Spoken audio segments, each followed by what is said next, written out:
You can't replace part of the brain. Like, you treat them the same. A source of truth for the medtech industry. Coexists with the province. Robot understands things automatically. Number one show in the medtech industry. So Stryker got ahead of that and changed in the 90s, built $1 billion company that held up high, a lot of things. State of MedTech. With your host, Omar and Khatib.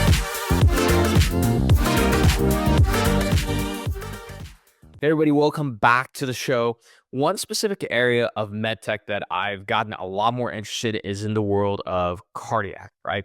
Not a lot of people that I know I can go to and talk to about this. Ken Nelson is one of those people who started his role in the, on the commercial side, has now been more actively as an investor and as a chairman. And so we're going to cover all things cardiac. Ken, thank you so much for joining the show. How are you doing today?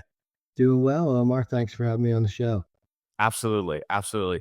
And you know what? You're a true gentleman because, yesterday we were supposed to have our episode recorded. You were on waiting for like 20, 30 minutes and text me. You're like, where are you at? And unfortunately, I let my son into the room. He jumped in my lap, was playing with me, and he hit the mute button. So I was not notified at my calendar. So I appreciate you being flexible and making it happen, coming on the show today. Yeah, no problem. That the time with the kids is very important. I've got 3 of my own, so totally understand. That's amazing. I love that. We have 1. We'll go for 2 soon. My dream is to have 3, but so far I've negotiated 2. My wife told me that if the second comes out as cute and wonderful as this first one, then like maybe we'll go for 3. So we'll see. I've got 2 so far, So, but so Ken, maybe before we talk shop about the world of cardiac, we definitely want to get your thoughts on like what's next, what's interesting in the market. Maybe tell us a little bit about your background. Like first, like where were you born and raised and grew up? And more importantly, how did you end up in this wonderful world of medtech? Yeah, so probably not the typical way to get there, but happy to share it. I'm one of 5 boys, so grew up in a small beach town called Manasquan, New Jersey. And so grew up very competitive with 4 brothers. We were fighting for food on the table, that kind of thing. And were you the eldest, youngest, middle? I was the second oldest of 5, and we're all public school kids. And then 2 of us, for our last 2 years of high school, went to boarding school up in New Hampshire called Phillips Exeter Academy. And so it was New Jersey. Spent my last 2 years of high school and boarding school up in New Hampshire, and then went down to Nashville to Vanderbilt for college. So spent 5 years at Vanderbilt, or 4 years at Vanderbilt. From Nashville, went to Atlanta. Spent a couple years in Fortune 100 companies in financial analytics. So as a financial analyst, and really got a great foundation in finance and analytics, which has helped me out throughout the rest of my career in both sales and now on the investing side.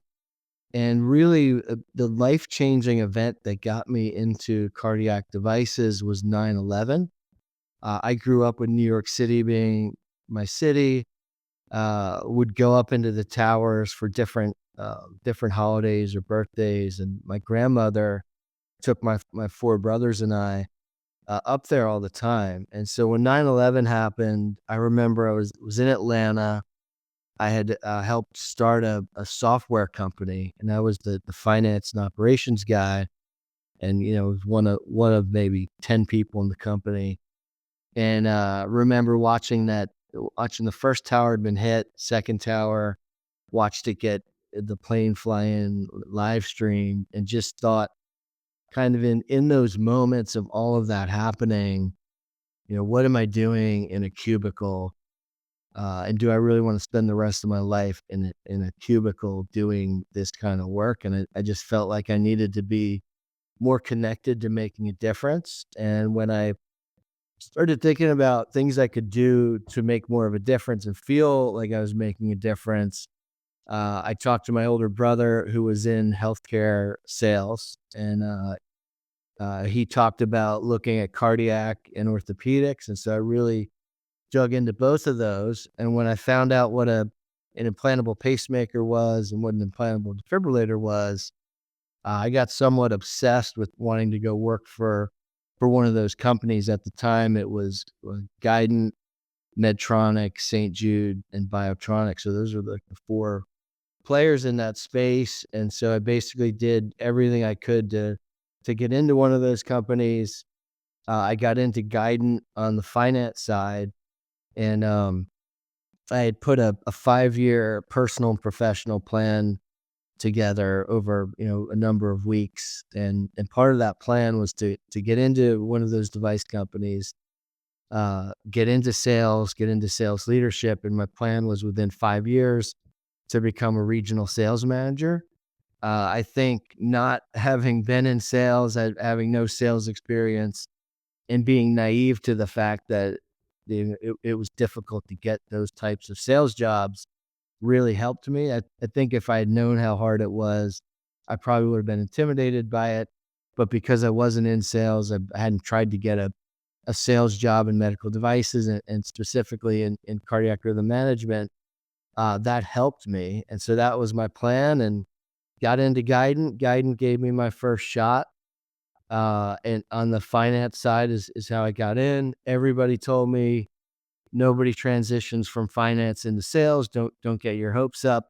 But I just kept to my plan, and tried to do whatever job I had the best I could, build relationships with sales leadership. And then eventually, a couple years into that, in Atlanta, I started to get offers to come out into the field and into sales. And so the two people who really gave me my first offers, the first was a guy named Sean Burke, who offered me to come to Charleston.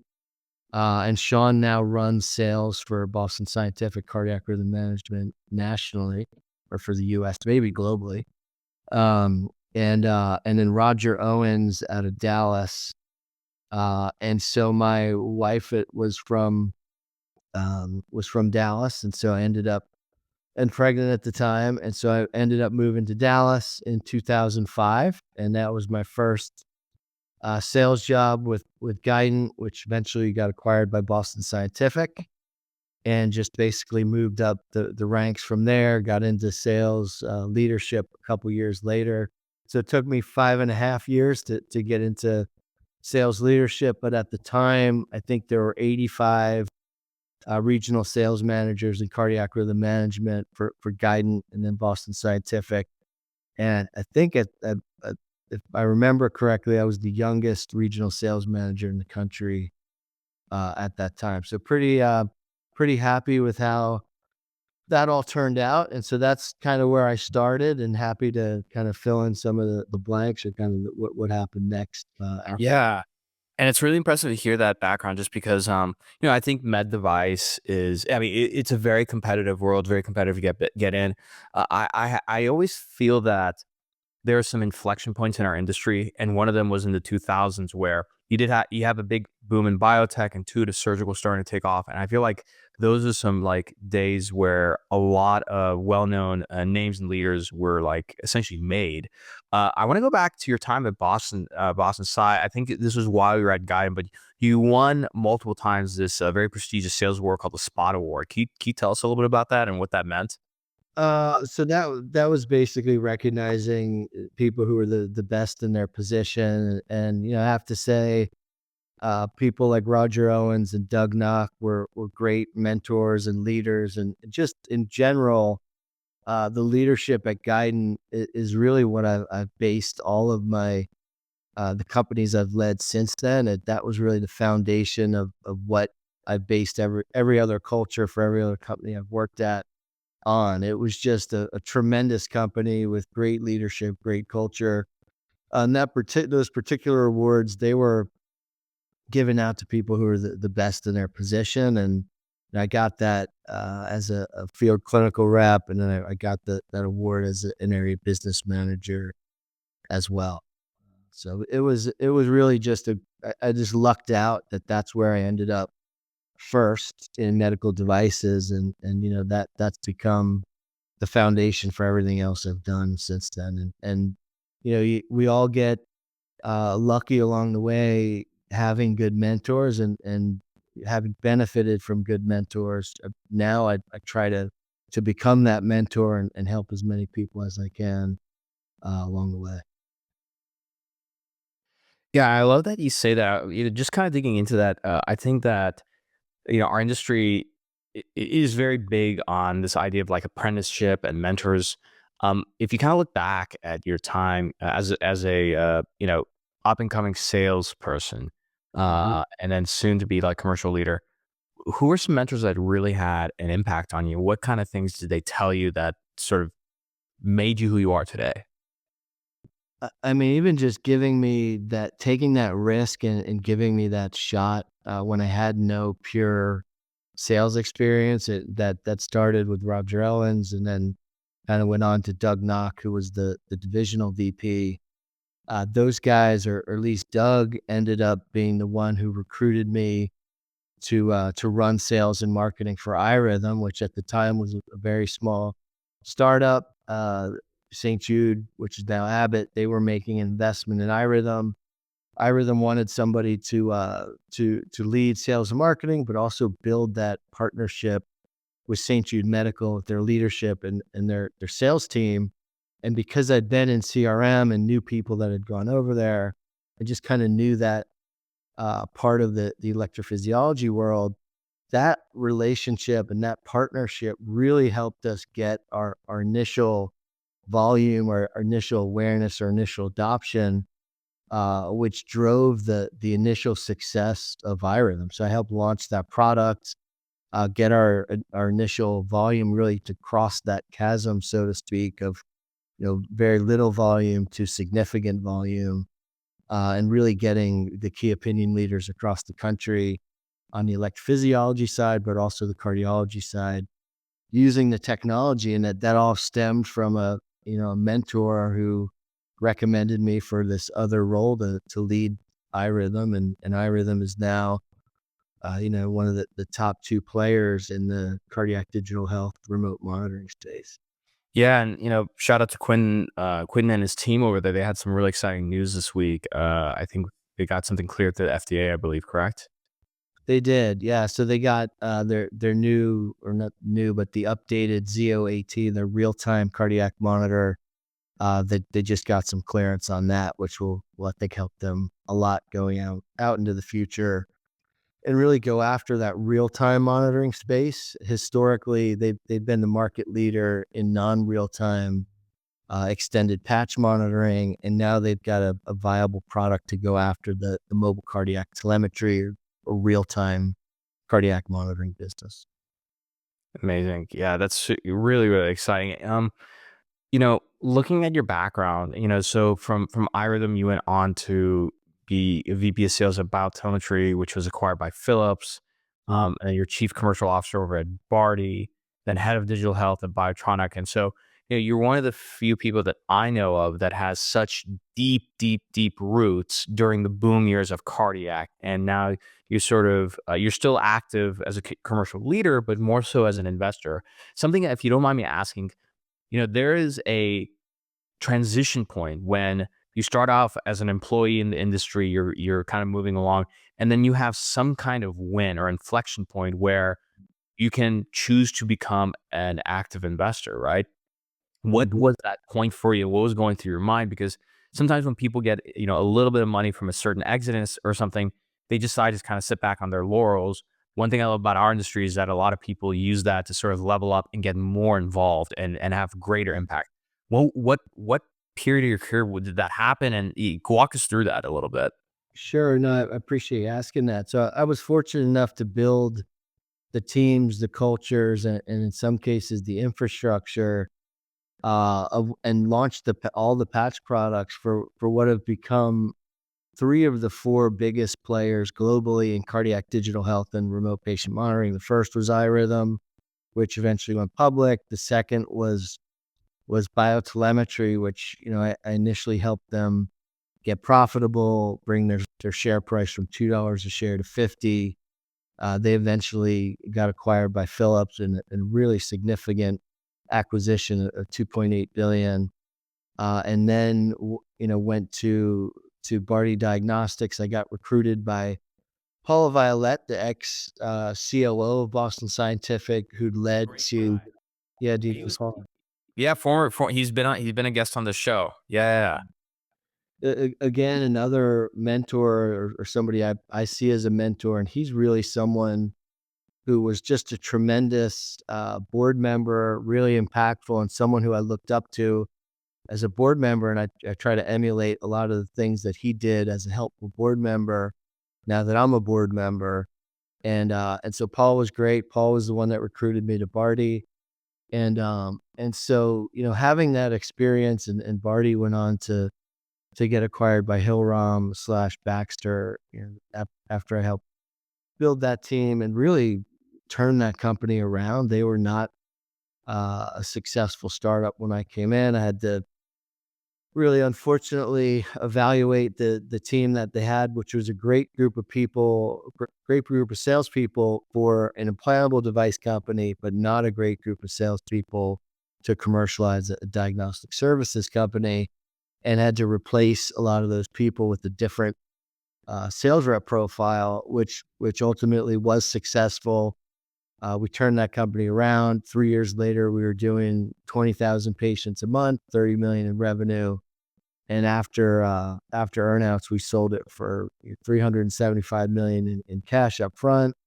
And then in total, after the earnouts, was just under 500 million. And so I say that that particular company, Series A extension, I decided to invest alongside the venture capitalists my own money. And so investing and betting on myself and the team that I built, that was really the big change for me on the investing front. I had started to invest in startups already just because I'd done well on the other two companies' exits. But the third one, having not only had equity as chief commercial officer, but putting pretty decent amount of my own money in to Series A the Series A extension, getting the same terms as the venture guys, and then being able to capitalize on that exit, that gave me additional capital to make even more angel investments. And so I've invested in some of the companies that I'm on boards of today.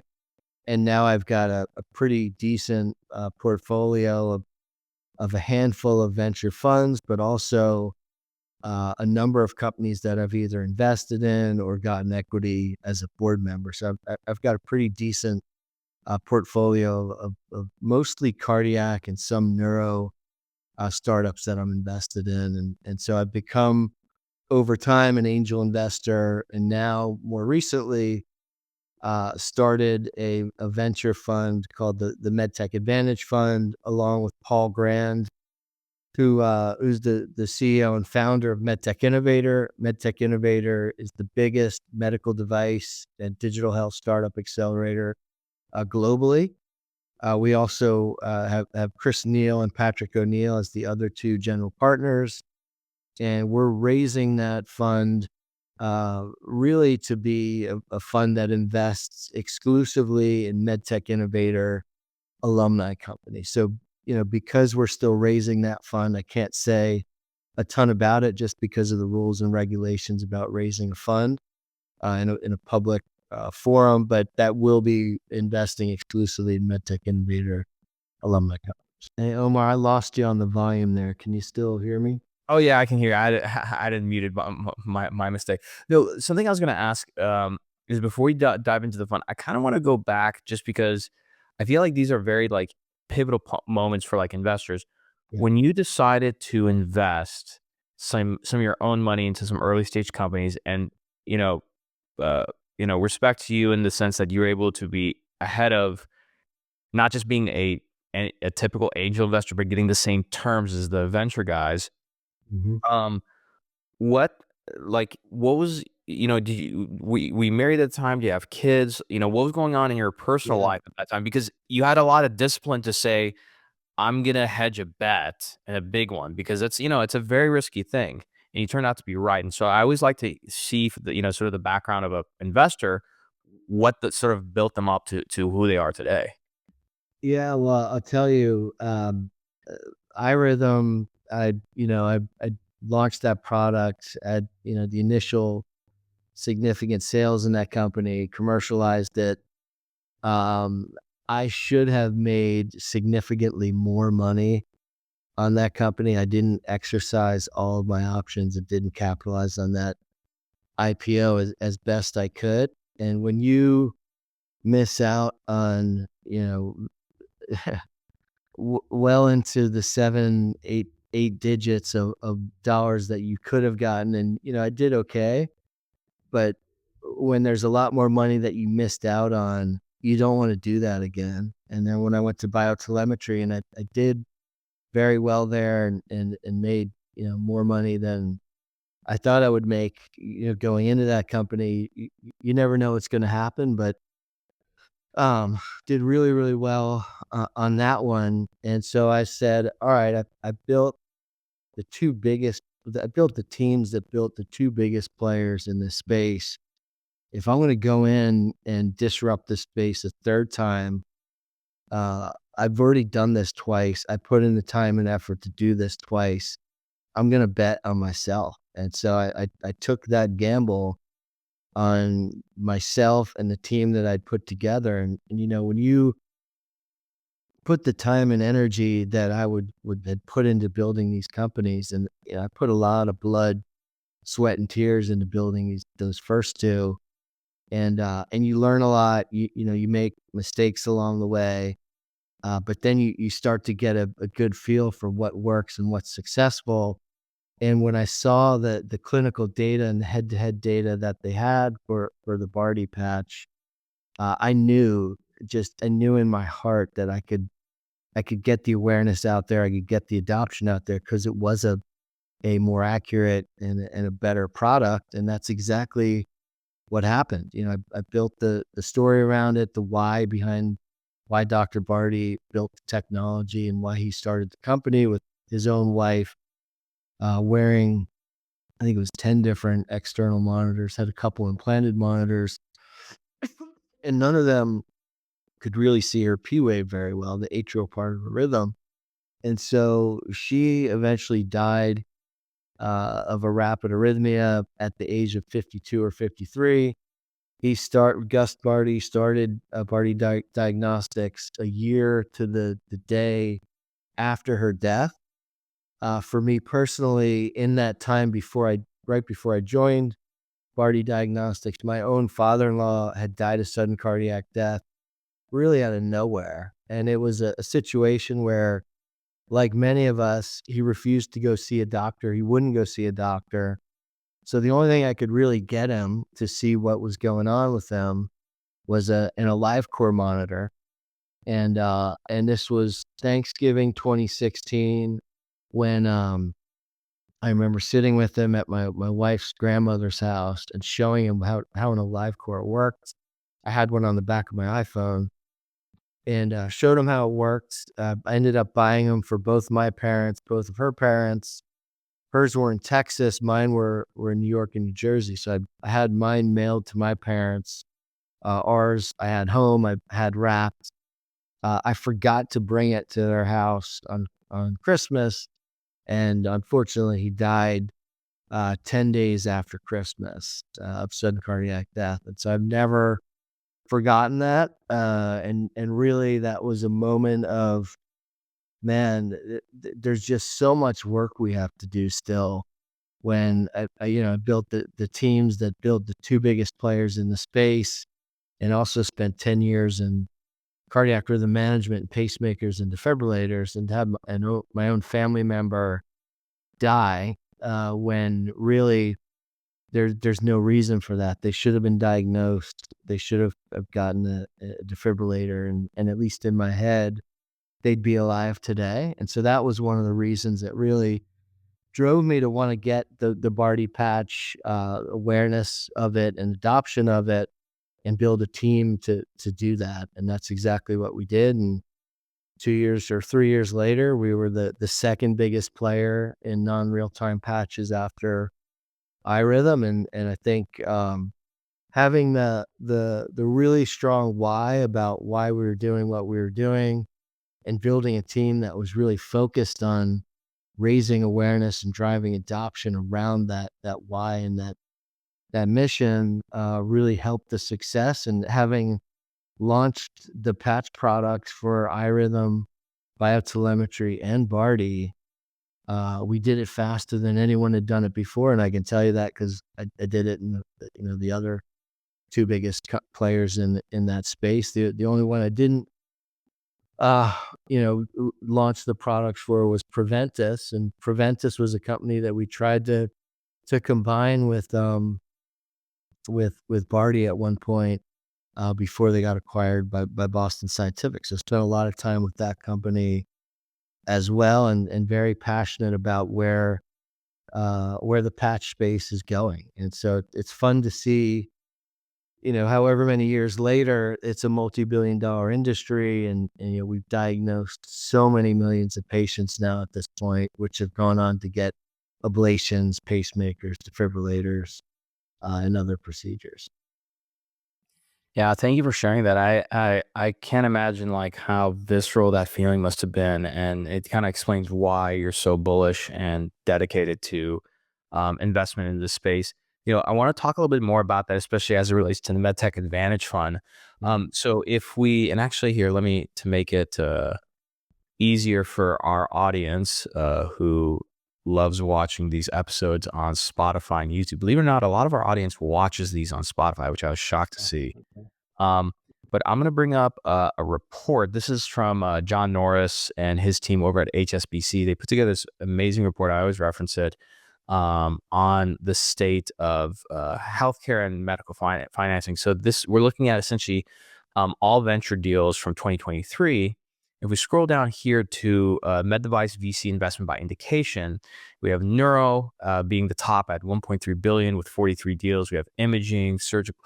We go down the list. So cardiovascular/cardiac is right at number 6 with $557 million total in deals and 28 deals. And so it isn't the highest one.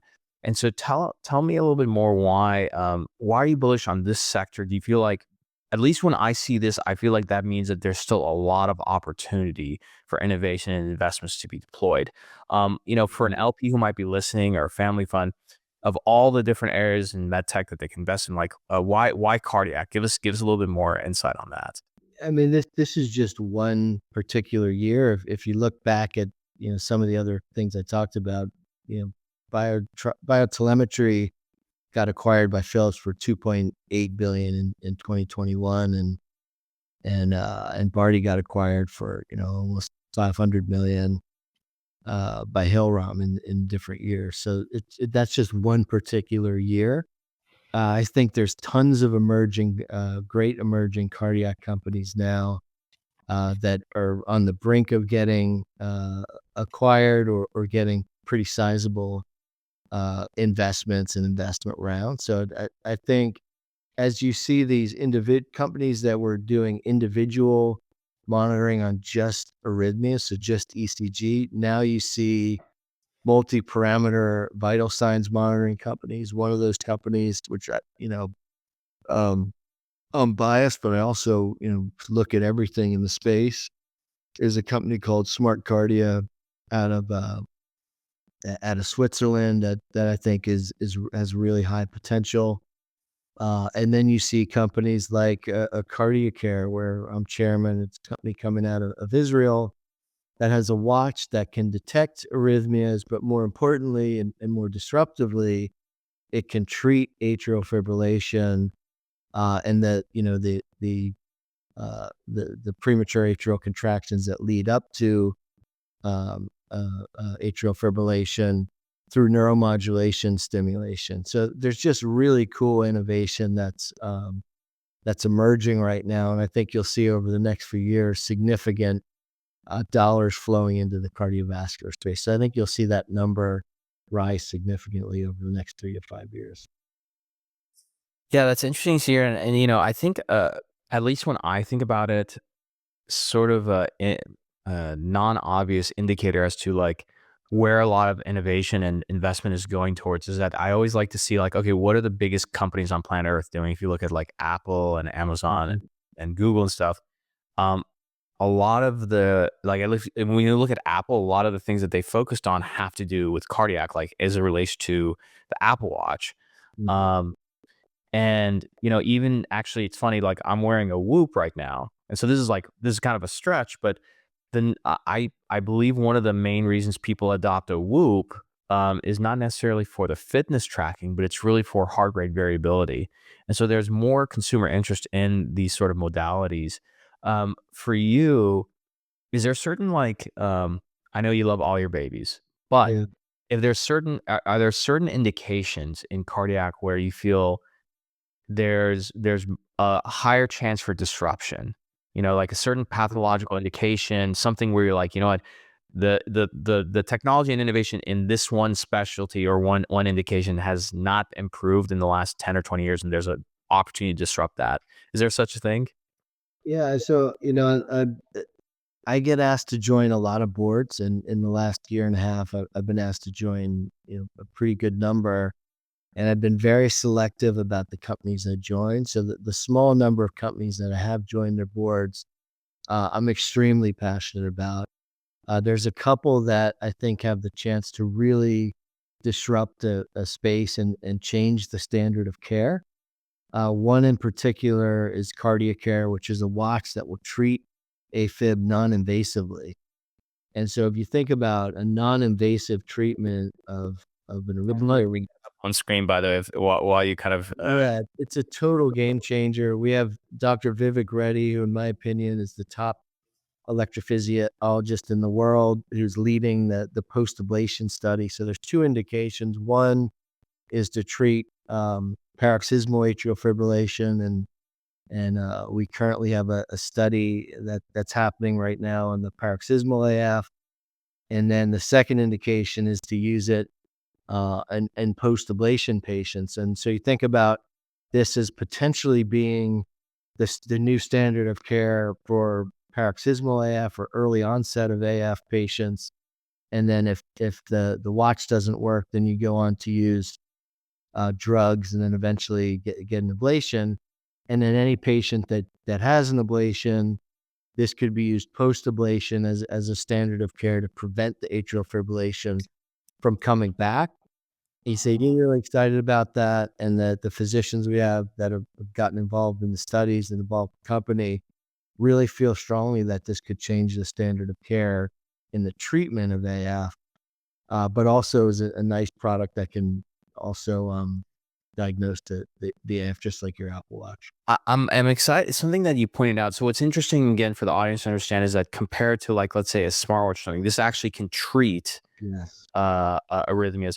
What's interesting though, and me personally, I get very excited about this is a great example of an investment that bridges the device side into more the consumer world, and then more importantly, there's a digital health remote monitoring component here.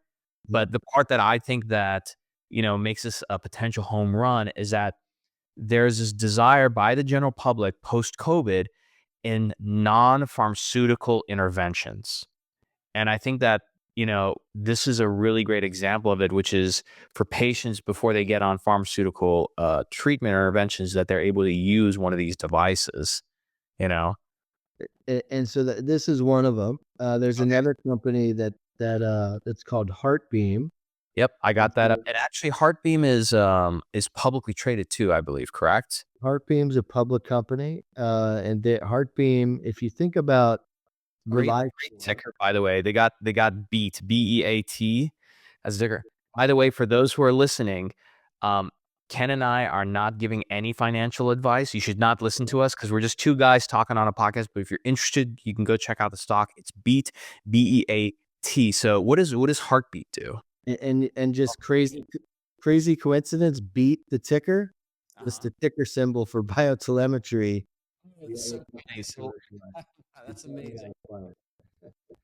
Um, And so this company, if you think about a LiveCore kind of broke into this credit card sized cardiac monitoring space. And so they have they have a single lead device, and then they also have a Siegfried version of that, which is a little clunkier, hard to get that six lead. What Heartbeam has done is they use something called vector cardiography, which is a new way of getting to the rhythm. And this is, again, this is not an FDA cleared product. It's in clinical study phase, but this will be a synthesized 12 lead. And so not only will they be able to give you 12 lead arrhythmia detection, but more importantly, it will be a heart attack detection device, or think about a steer.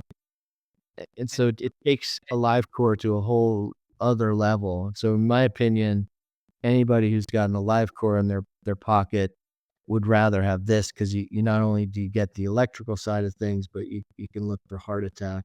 And I think the benefit here, aside from it being a 12 lead ECG, once it's on you, it's continuous data versus a live core that the patient has to have. The patient actually has to pick up the device and use it. But this is, so is there? I mean, without saying too much about heartbeat, maybe I'd love to have. This is similar in that respect, in that you'd have it in your pocket, in your wallet, credit card size. If you're symptomatic, You just take it and put it on your chest. take it and put it on the chest, but it's just a little bit easier to use than the multi-lead. A AliveCore device and a AliveCore. This is a great This is a great photo. So essentially, you're trying to go from this to this. Correct. Yeah. And so this is another one really, really excited about. And then on the transitioning to the neuro space a bit, if anybody's been following the Ceribell IPO, which just happened. Let's pull that up. Ceribell, shout out to them. They IPO'd yesterday, and I think they were they went up like 30% on opening day. They were up like 50% on opening day, and I think they're up like 60 now.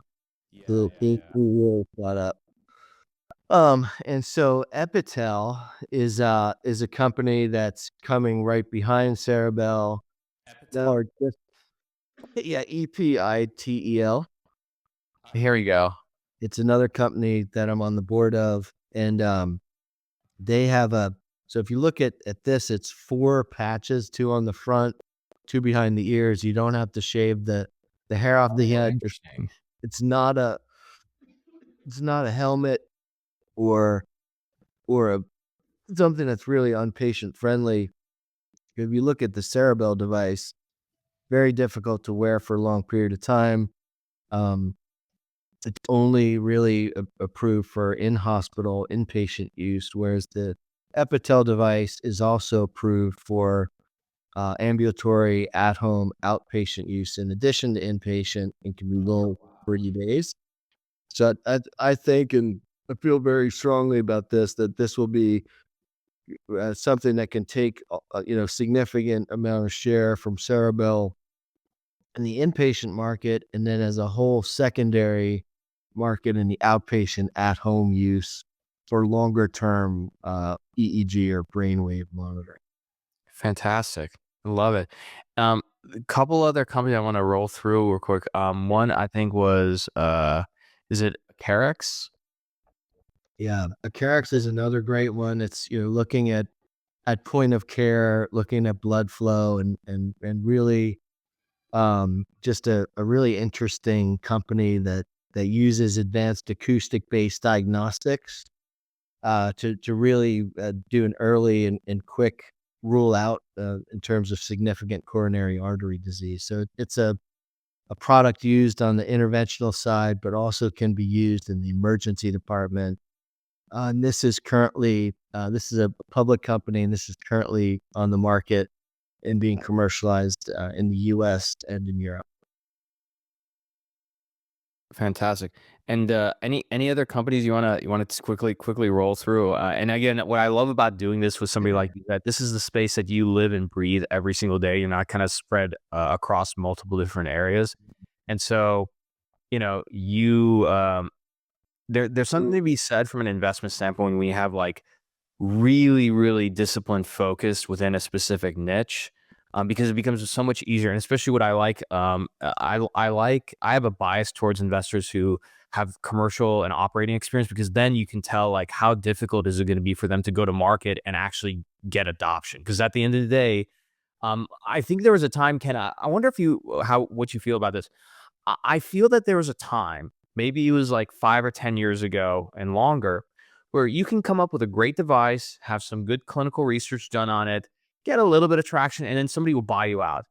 These days, you need to actually build a viable company and get significant traction, because companies want to just not just acquire you for the technology, they want to acquire you for the customer base you have. And so I feel like that's more important than ever. Would you agree with that sentiment? Yeah, I think it's getting awareness of the product first, and then getting that initial adoption, and then how does it fit into the potential acquiring company's current portfolio of products, and is it an add-on technology, or kind of a tuck-in technology, or is it totally different product that may be complementary to the technology that they have? So, there's a lot that goes into those decisions in terms of investing or acquiring a company. But if you look at the companies that I'm on the boards of, a lot of them, some people will look at it and say, oh, some of these look like they may be competitive. In reality, none of them are competitors. And in fact, there's another company I'm on the board of called Happy Tech. Happy Tech, you put your finger on a smartphone camera. Let me bring up, I can't show love to everybody and not bring up Happy Tech. So Happy Tech? Yeah, Happy Tech, it's a company out of the Netherlands. And all you need is the smartphone in your pocket. And you put your finger on the camera and you can get arrhythmia detection. Now, right now, it's really only AFib detection, so it's not all arrhythmias. It's CE marked. It's not FDA cleared yet. So it's still in clinical study phase in the US, but it is cleared in Europe. Is this like an smartphone app? Yeah, so think about this as a potential global impact technology, where anybody in the world who's got a smartphone in their pocket can get arrhythmia detection. And so that's part of the idea here. I know Happy Tech. This is Yusuf's company. It's Yosef's company. Yeah. I've been meaning to get them on the show. This is a good reminder. Yusuf, I'm going to shoot you a message because we met at LSI. Yeah, I remember seeing this. This is a really, really cool tech. So since somebody downloads this and then they're able to put a finger on the back of the phone and get heart health monitoring. So think about a widespread AF global screening technology. And so think about Happy Tech, and any patient that gets flagged for potentially having AFib, those particular patients could then go on to get use either a heart beam type of technology that might be in the patient's pocket to get a 12 lead, a 30-second view of the patient. And then anybody who needs to verify the rhythm and get a longer term, more continuous 14-day read of the technology, to look at AFib burden, to look at, what are the fastest runs of AFib patients having, what are the longest runs of AFib, look at morphology changes. You'd put a smart cardia type of patch on that patient. And then for anybody who gets identified as having AFib, you could use a cardiac care watch to treat that patient. And so really, I'm trying to cover the whole continuum of care. And then eventually, if these companies don't get acquired by one of the bigger players, there is an idea that I have of putting some of these companies together as one, because you could use the same sales force, the same call point, and you'd be covering the whole continuum of care with the technologies that I talked about, from shorter term or widespread screening to confirming the diagnosis and then treating the arrhythmia. So I'm really excited about these companies. There's a couple others that I spend a lot of time with. Accurcardia, I'm on their strategic advisory board. That's more of an artificial intelligence of arrhythmia detection. And then they're looking at the ECG to identify other things like aortic stenosis, heart failure, and other really cool things that you can identify by applying artificial intelligence to ECG. And that company's Accurcardia, Cardia. Kardia. Ken, quick question. I'm wondering, in terms of how you're thinking about building like an investment ecosystem, specifically in cardiac. I like this graphic on Happy Tech's site about scalability and accessibility. So it seems like, based on what you're saying, that a lot of these companies fit along this scalability and accessibility graphic, in the sense that it depends on what the indication is, the severity, etc. And in the life cycle of, let's say, a patient, right? It could be that you have, like, let's say, a younger patient who has the indications of these kind of things. They don't need maybe something like heartbeat or something. Maybe they use something like Happy Tech or something else, right? So is that the way you're thinking about this? Is that the f- the f- the right approach from investing in cardiac care is to think about the full patient journey, not just from the accessibility standpoint, but like who the patient is, like whether it's somebody who has a high indication of something or somebody who has a family history, and then the level of intervention that's needed. Is that kind of how your investment thesis is sort of laid out? Yeah, that's part of it. I think just to give you an example of how I think about this, I used to get calls on a fairly regular basis from analysts, the Wall Street analysts, looking at the cardiac monitoring space, and really they're mostly interested in iRhythm and biotelemetry because they were public. But they would ask questions like, "Hey, are you worried about a live core or the Apple Watch, taking your business, and isn't everybody just going to have an Apple Watch, and your patches will be irrelevant?" And the answer is uh, quite the opposite. In fact, a live core on a much smaller scale than the Apple Watch, but really both of them helped the patch market to explode. And the reason that was the case is because anybody who got flagged to have an arrhythmia with a live core or an Apple Watch, most of those patients would get a patch to verify that there truly was an arrhythmia, and to look at things like AFib burden, to look for other potential cardiac arrhythmias the patient might be having outside of atrial fibrillation, and then look at the duration of those runs of AFib, the rate of those runs of AFib, and just other dynamics of a more continuous monitoring over a longer period of time. So instead of taking that business, it really helped that patch monitoring business grow. And I feel like the same for some of these other technologies.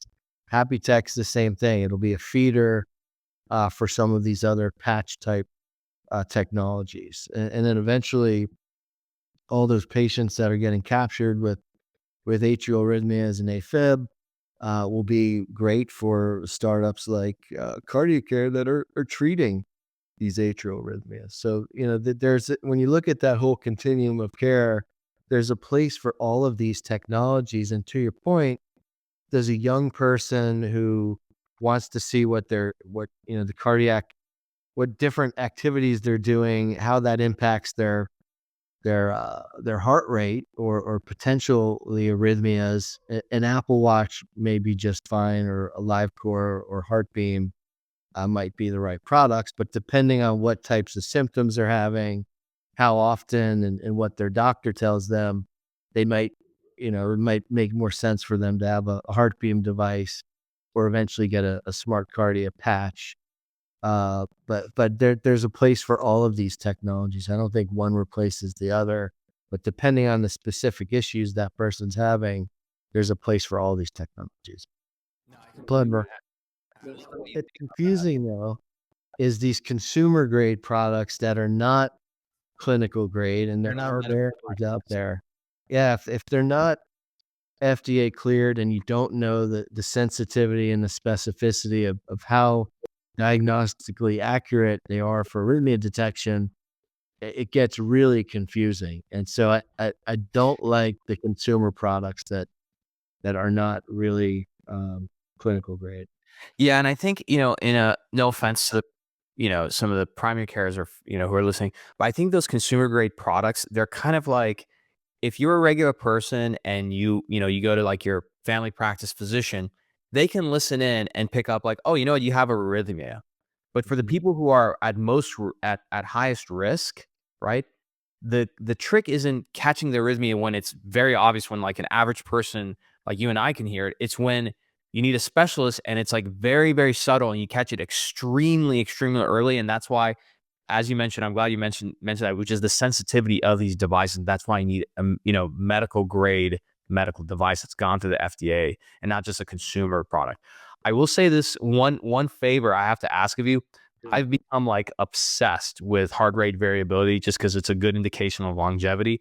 But there isn't a device out there that helps you improve heart rate variability. Right now, the only thing you can really do is like just do a lot of cardio.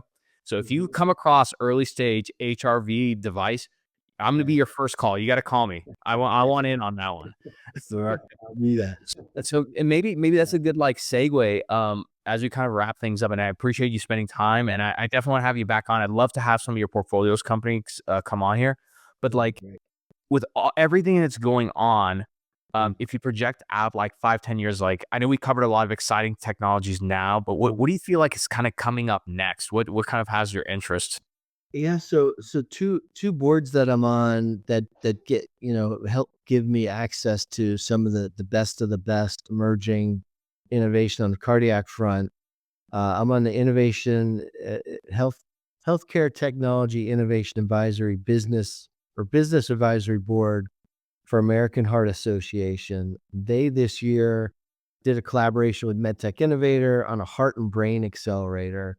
So I've seen some really amazing emerging innovation coming through that. And then I'm also on the Innovation Advisory Board for Heart Rhythm Society. And so being a part of those two organizations, Innovation Advisory Boards, and then part of MedTech Innovator and judging all MedTech Innovators global pitch events, I'm really fortunate that I see the best of the best in these emerging cardiac innovation companies.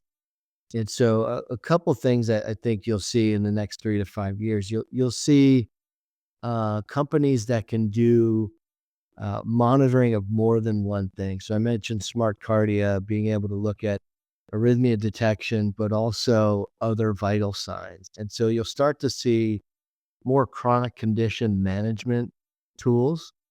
And then you're starting to see some of these technologies that are wearables that can treat some of these disease states. So you see something like cardiac care treating these atrial arrhythmias with non-invasive neuromodulation stimulation. I think that will start to expand into other indications. And, I don't want to give away too much that's not public right now, but there's other things that you can use that technology to treat. And so I think you'll start to see some more of these wearables that can treat different diseases with neuromodulation stimulation. You see it with Cala Health treating essential tremors, but there's other things that can be treated there. So I think that's really interesting. These multi-parameter vital signs technologies are really interesting. On the implantable front, I feel like same thing. You start to add in, if you think about the injectable cardiac monitors like Link from Medtronic and Biomonitor from Biotronic and Lux from Boston Scientific, you start to add other sensors in there. And then all of a sudden, rather than just a cardiac monitoring device, it could be a sleep apnea detection device or a heart failure detection device. And what I've gotten to see over time is that there's a lot of overlapping chronic conditions and on the cardiac side that overlap with things like sleep apnea and diabetes. And even if you look longer term, atrial fibrillation correlates very closely with heart failure, sleep apnea, and even things like dementia. Many people think over time, AFib can lead and help or be a factor in leading to dementia. And so because of all these things overlapping, you'll start to see a lot more comprehensive monitoring of different disease states. And then what needs to happen is, because there's so much data coming from these technologies, you have to get the right actionable data to the right clinical care provider on that patient's care team. You can't send all of it to the general cardiologist or the electrophysiologist. You're going to have to send some of that data to their primary care physician. Some of it may need to go to a heart failure specialist. Some may need to go to the interventional cardiologist, some to the EP. But you have to really map that out and only be sending the actionable data, because right now there's really cool information being collected and sent out, but there's also way too much. And so these clinics are getting overwhelmed with data. And as an industry, we just need to do a better job of filtering that out, only sending the actionable data and only sending it to the appropriate caregiver on that patient's caregiver team. And right now, we're on our way to doing that, but we're not quite there yet. And so we've got to do a better job as an industry getting the tools to do that, if that makes sense. Oh, it makes a lot of sense. I think that, for our industry, like the moment we were able to digitize our products, we kind of had this moment of like, oh, great, we have data. Like, let's just give it to the clinicians. They're going to love this. And they're so overwhelmed. They just don't know what to do with it. Fortunately, we're in a great time with like LLMs and AI to help improve this. But I think that for at least a lot of founders and product leaders should start thinking about like, okay, if we collect data on something and we can give that to the clinician, like, what are they going to do with it next? And I think that there was a time where we thought if you just give the clinicians the data, they'll know what to do with it. But not every clinician is like an academic publishing papers. Most physicians are just working, for an HCA tenant. And so they don't have time to figure out what to do with it. And so that's more on our industry. And I think if you really want to be a part of seeing the best of the best in emerging medical device and digital health and diagnostics innovation, the two groups I think are the best globally that I spend a lot of time with. One, on the accelerator front, it's MedTech Innovator. If you can get into MedTech Innovator, this year they had 2,200 plus companies. Great organization, by the way. And they pick a couple hundred to pitch, and then they pick about 100 every year to go through the program. They give away all non-dilutive funding. They don't take anything. So it's an unbelievable organization. I went through it in 2019 as a startup with Barty Diagnostics. And then for any of those companies that are raising capital, I think LSI and what Scott Pantel and Henry Peck are doing over there is the best, what do you call it, conference to go if you're raising capital and fundraising. And again, there's other good ones out there. I think, and I'll give a shout out to Dylan and MedTech Malta. I love that program, but that's one where you have to go out of the country to be a part of it. MedTech Strategist has some good events as well, but I think LSI is definitely the top one. And I recommend any company that's going through MedTech Innovator to go to LSI after raising capital. Yeah, and I think you've been in the industry longer than me, but I feel like in the last maybe like 5 to 8 years, a lot of exciting things have happened in the industry. One is, more conferences like this that connect investors with medtech companies. More media, so like our show is one, but there's other shows as well that are covering things. So I feel like it's a really exciting time to be in our industry, and very grateful that somebody like you're talented enough that you can be in tech and crypto. You can be in a lot of different industries. You chose to sort of stay here. So greatest industry, I think.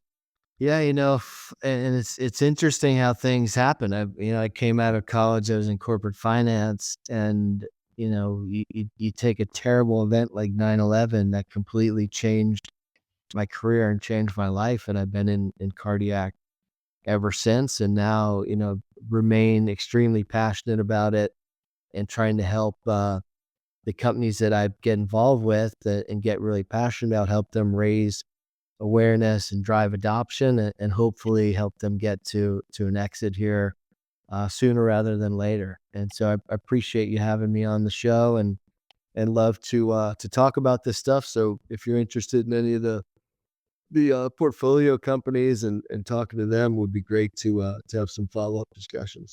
Absolutely, I'd love to do that. One of my favorite things is to help a lot of early stage companies just reach a larger audience of clinicians, patients, and investors. So Ken, thank you so much for being on the show. It's great to finally have done this, and I'm sure this is gonna be the first of many. So that being said, everyone, go give Ken a follow. He's active on LinkedIn. You can check out a lot of the companies that are in his portfolio, and be sure to sort of follow along to learn more about the MedTech Advantage Fund. You can learn over at Ken's LinkedIn. If you want, shoot him a message. So with that being said, I'm Omar Khatib, and there's been another episode of State of MedTech. Subscribe, be sure to subscribe, and give us 5 stars. We're #1 show for a reason.